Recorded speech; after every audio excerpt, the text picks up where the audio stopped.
प्रभु यीशु मसीह के मधुर और जलाली नाम में आज दिनांक 1 मार्च दिन बुधवार को आप सब श्रोताओं का हम हार्दिक स्वागत करते हैं।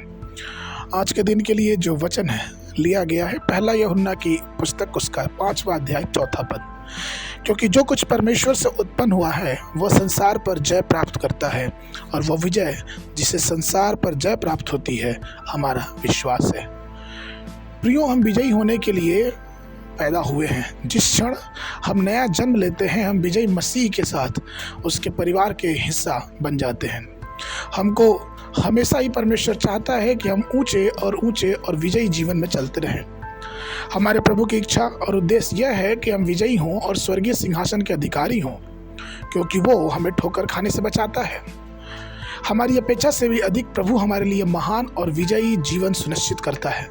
जब प्रभु यीशु ने दुनिया पर विजय प्राप्त की तो वह केवल आप अपने लिए स्वर्ग का सिंहासन लेने में संतुष्ट नहीं था, लेकिन वचन कहता है प्रकाशित वाक्य की पुस्तक उसका 3रा अध्याय 21 पद कि जो जय पाए मैं उसे अपने साथ अपने सिंहासन पर बैठाऊंगा, जैसा मैं भी जय पाकर अपने पिता के साथ उसके सिंहासन पर बैठ गया।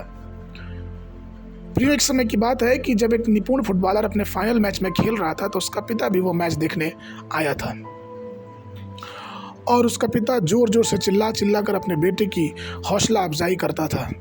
और मैच के अंत तक ये हुई कि उसके बेटे की टीम हार गई। बेटा इस बात से बहुत निराश हुआ और लज्जित हुआ और अपने पिता से सामने से जाके नहीं मिला और चुपचाप पीछे के दरवाजे से घर में घुसा और अपने कमरे में जाके सो गया।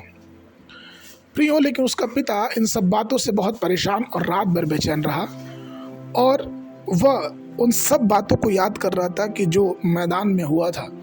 वो ये बात याद कर रहा था कि उसके पुत्र को कौन सा गेंद कहाँ खेलनी चाहिए थी, और इस हार को उसका पिता सहन नहीं कर पा रहा था क्योंकि वो एक पिता था। प्रियो, ठीक इसी प्रकार से परमेश्वर के सभी दूत हमारे ओर या फिर परमेश्वर भी एक पिता के रूप में हमारी तरफ देखता है। वह देखता है कि पृथ्वी पर जब उसने हमें और आपको भेजा है तो अपना जीवन कैसा व्यतीत करते हैं। हम अपनी असफलताओं को क्या हल्के में लेते हैं, क्या अपने आप को खुद तसल्ली दे देते हैं कि चलो जीत हार तो जीवन का एक हिस्सा है।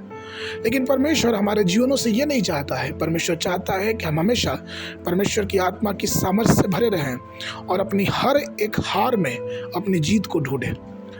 इसलिए आइए, जो हम परमेश्वर के प्रिय लोग हैं, अपनी हार को, अपनी असफलताओं के कारणों का पता करें, जिससे कि हम उठें और फिर ईश्वर की सहायता से, पवित्र आत्मा की अगुवाई से उस जीत की तरफ आगे बढ़ते जाए जो परमेश्वर हमें और आपको देना चाहता है।